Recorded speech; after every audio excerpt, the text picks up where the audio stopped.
Bismillahirrahmanirrahim. Assalamualaikum warahmatullahi wabarakatuh.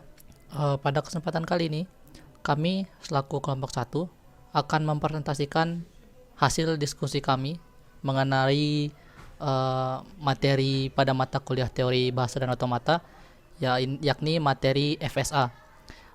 Di sini eh, ang- eh, materi ini disusun oleh kelompok satu yang mana terdiri dari yang pertama Arya Kusuma sebagai ketua, kemudian ada Hadi Nasrullah sebagai anggota, lalu yang ketiga ada Lujian Andika Farizi sebagai anggota juga, kemudian ada Eki Alfani sebagai anggota juga, dan Muhammad Malik Aziz Al-Qudbi, saya sendiri sebagai anggota.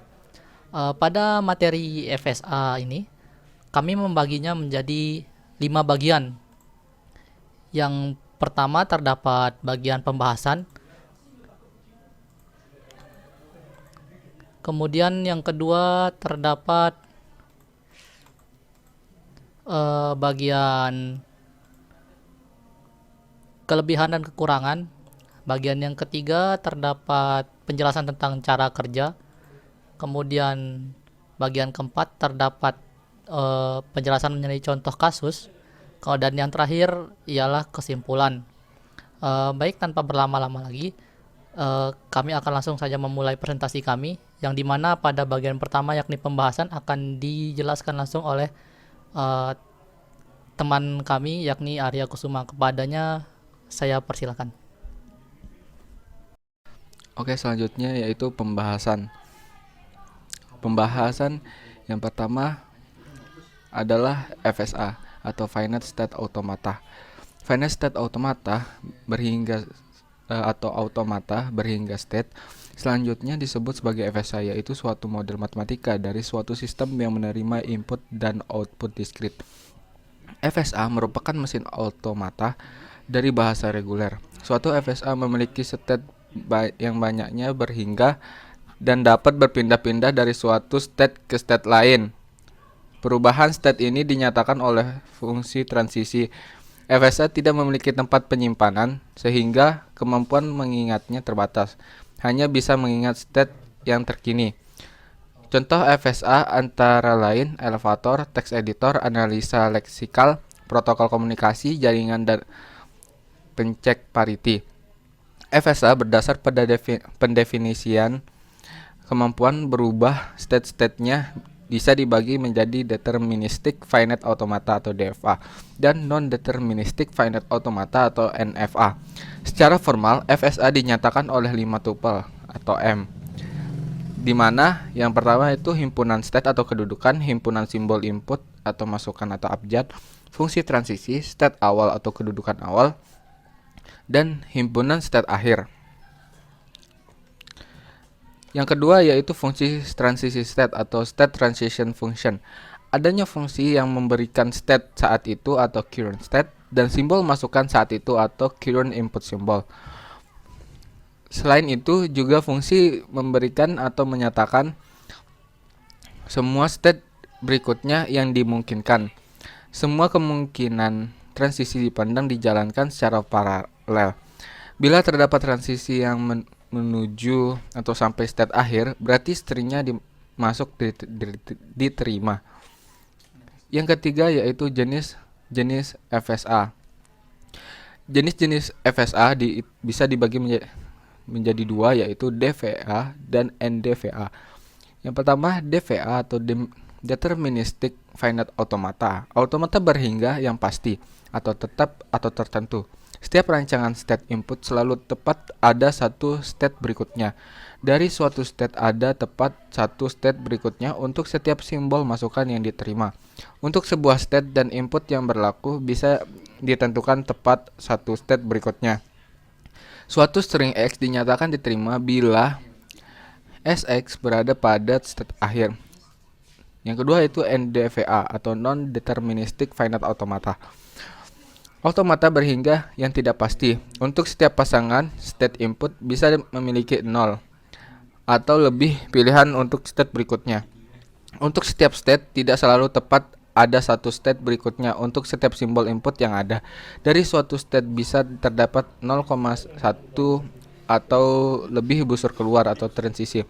Berlabel simbol input yang sama. Untuk NVA harus dicoba semua kemungkinan yang ada sampai terdapat suatu yang mencapai state akhir. Suatu string X dinyatakan diterima oleh bahasa NFA atau tuple bila X bilangan D kali S dan X memuat sebuah state di dalam F. Yang keempat yaitu klasifikasi finite automata. Finite automata dapat berupa deterministic finite automata atau DFA, terdiri dari satu transisi dari suatu state pada satu simbol masukan. Non-deterministic finite automata atau NDVA, lebih dari satu transisi dari suatu state dimungkinkan pada simbol masukan yang sama. Yang kelima yaitu finite state machine atau mesin keadaan terbatas. Ada beberapa definisi mengenai finite state machine atau FSM, atau sering juga disebut dengan finite state automata atau FSA. FSM didefinisikan sebagai perangkat komputasi yang memiliki input berupa string dan output yang merupakan satu dari dua nilai yang dapat di-accept dan reject. Finite automata adalah model matematika sistem dengan masukan dan keluaran diskrit. Sistem dapat berada di salah satu dari sejumlah berhingga konfigurasi internal disebut state. FSM adalah sebuah metodologi perancangan sistem kontrol yang menggambarkan tingkah laku atau prinsip kerja sistem dengan menggunakan tiga hal berikut. Yang pertama, state atau keadaan, event atau kejadian, dan action atau aksi. Yang terakhir yaitu metode untuk menghasilkan output. Ada dua metode utama yang diperlakukan FSM untuk menghasilkan output, yaitu Moore machine dan Merlin machine, yang dinamakan berdasarkan penemunya. Yang pertama adalah Moore state machine.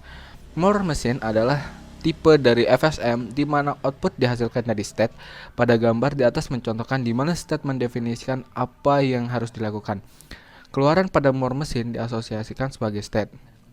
Yang kedua itu adalah Merlin state machine. Merlin machine berbeda dengan Moore machine, di mana keluarannya merupakan hasil dari transisi antar state. Keluaran pada Merlin machine diasosiasikan sebagai transisi. Mungkin hanya ini pembahasan dari FSA. Selanjutnya saya kembalikan pada moderator. Baik, terima kasih kepada Arya Kusuma telah menjelaskan mengenai pembahasan materi kami yakni FSA. Kemudian selanjutnya kita akan masuk ke bagian kedua yakni penjelasan mengenai kelebihan dan kekurangan FSA. Dan bagian ini akan disampaikan oleh rekan saya yakni Lalu Andika Jian Farizi. Kepadanya saya persilakan. Oke, di sini saya akan melanjutkan tentang kelebihan dan kekurangan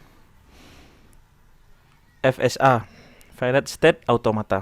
Implementasi Finite State Automata bisa dilihat seperti dengan sistem dengan state berhingga diterapkan pada sistem elevator, mesin pengeluaran minuman kaleng, pengatur lampu lalu lintas, sirkuit penyaklaran switching di komputer dan telekomunikasi, protokol komunikasi, analisis leksial, neural net, serta sistem komputer. Itulah beberapa implementasi dari Finite State Automata. Lalu kita masuk di kelebihan dari Finite State Automatanya.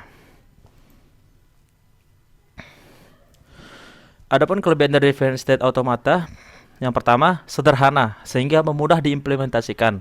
Yang kedua, bisa diprediksi responnya. Yang ketiga, komputasi sangat ringan.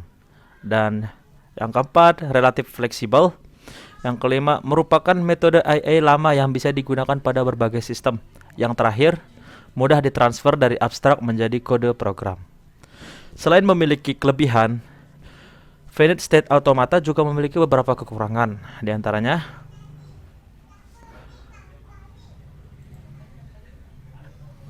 di antara kekurangan tersebut ada karena sifatnya yang bisa diprediksi, maka implementasi pada game sangat kurang disukai. Yang kedua, implementasi pada sistem yang lebih besar lebih sulit karena pengaturan dan pemeliharaannya jadi kompleks. Sebaiknya hanya digunakan pada sistem di mana sifat sistem bisa didekomposisi menjadi state. Yang terakhir, kondisi untuk transisi state adalah tetap. Jadi itu beberapa kekurangan yang ada dalam finite state automata. Baik, terima kasih kepada Saudara Lalujan Andika Farizi atas penjelasan mengenai kelebihan dan kekurangan dari FSA. Kemudian kita lanjut ke bagian selanjutnya, yakni bagian ketiga mengenai penjelasan tentang cara kerja dari FSA, yang mana pada bagian ini akan dijelaskan oleh teman saya, yakni Hadi Nasrullah. Kepadanya saya persilahkan. Oke, sekarang saya akan menjelaskan tentang cara kerja. Cara kerja finite automata.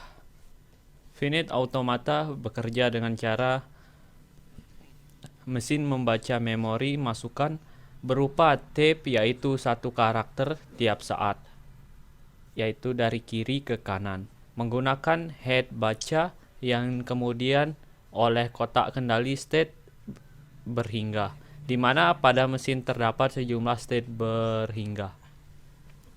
Finite automata selalu dalam kondisi yang disebut state awal, yaitu initial state. Pada saat finite automata mulai membaca tape, perubahan state terjadi pada mesin ketika sebuah karakter berikutnya dibaca. Ketika head telah sampai pada akhir tape dan kemudian yang ditemui adalah state akhir, maka string yang terdapat pada tape dikatakan diterima finite automata. String-string yang merupakan milik bahasa bila diterima finite automata dalam bahasa tersebut. Klasifikasi finite state automata, yaitu finite state machine tidak beroutput, digunakan untuk pengenalan bahasa dalam komputer. Dengan input yang dimasukkan akan diperoleh apakah input tersebut dikenal oleh bahasa komputer atau tidak. Yang kedua, finite state machine beroutput, digunakan untuk merancang mesin atau sistem. Sekian untuk penjelasan cara kerjanya. Selanjutnya saya kembalikan ke moderator. Terima kasih. Ya baik, terima kasih Hadi Nasrullah telah menjelaskan bagian tentang cara kerja dari FSA. Kemudian bagian keempat di sini yakni contoh kasus dari bagaimana cara penggunaan atau implementasi FSA itu sendiri pada kehidupan sehari-hari, yang mana akan dijelaskan oleh teman saya yakni Eki Alfani. Kepadanya saya persilahkan. Baik, selanjutnya yaitu contoh kasus beserta penjelasannya. Implementasi FSM atau Finite State Automata pada perangkat lunak. Contoh FSM dengan output mesin jajah atau vending machine. Misalkan dimiliki sebuah mesin jajah yang dapat mengeluarkan dua macam keluaran, yaitu jus jeruk dan jus apel. Mesin ini memiliki kedudukan sebanyak 7. Misalkan dicatat sebagai S0, S1, S2 sampai S6. Mesin ini dapat menerima masukan uang pecahan yang dapat berupa 5 ribuan, 10 ribuan, dan 25 ribuan. Mesin ini selain dapat menerima masukan uang pecahan, juga disediakan dua tombol kuning dengan simbol K dan merah dengan simbol M. Jika mesin di dalam kedudukan S6, maka jika ditekan tombol K maka akan keluar jus jeruk, dan jika ditekan tombol R akan keluar jus apel. Tabel transisi kedudukan dari mesin ini dapat disajikan seperti tabel 4.1.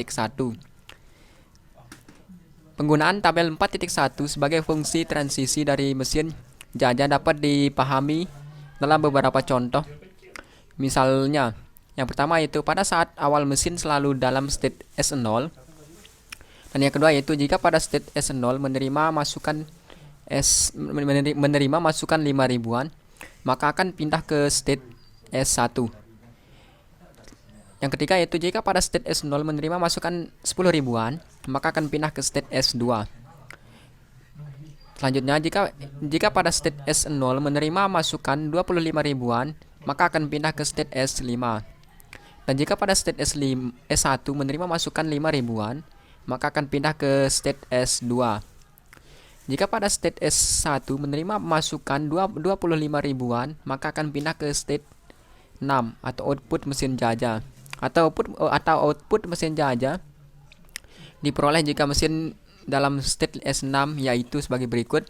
Yang pertama yaitu jika pada state S6 menerima masukan K, maka akan pindah ke state S0 dan menghasilkan output JJ yaitu keluaran jus jeruk. Dan jika pada state S6 menerima masukan R, maka akan pindah ke state S0 dan menghasilkan output JA yaitu keluar jus apel. Baik, mungkin hanya itu saja. Selanjutnya kita kembalikan ke moderator. Nah, baik, terima kasih kepada saudara Eki Alfani. Selanjutnya bagian terakhir yakni kesimpulan, yang mana saya sendiri yang akan menjelaskan dan menyimpulkan dari hasil diskusi kami.